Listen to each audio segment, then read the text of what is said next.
Biz hamımız bir yerde olarak buna nail olduk. Əzmkarlıqla, gücümüzlə, küdürətimizlə qazandık zəfər.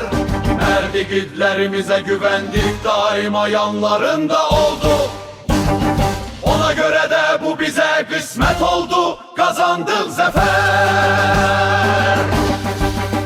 Onlar qorxmadılar, cəsarətlə qabağa getdilər. Mərdlik, hünər göstərdilər, qazandılar zəfər.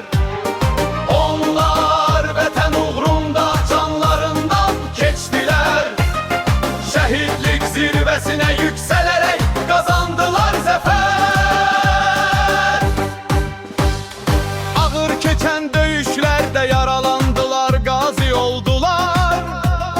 Yarı canlarını itirərək mərdliklə zəfər qazandılar.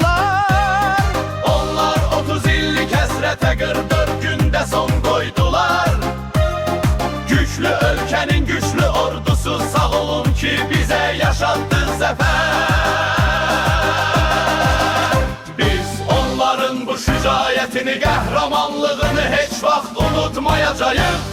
Onlar sayəsində qalib xalq olduq, qazandıq zəfər. Onların bu qəhrəmanlığından hər yerdə qürurla danışacağıq. Mərdliklə, cəsarətlə mübarizə aparıb qazandılar zəfər. Ali Baş Komandanımıza da minnətdarıq, təşəkkür edirik. Onun güclü siyasəti ilə biz qazandıq zəfər. Şəhidlərimizə Allahdan rəhmət, qazilərimizə də şəfa diləyirik. Onlar cəsurluq, mərdlik göstərdilər deyə qazandıq zəfər. İndi biz bu bayramı qürurla qeyd eləyirik. Çünki qalib ölkənin vətəndaşıyıq, qazanmışıq zəfər.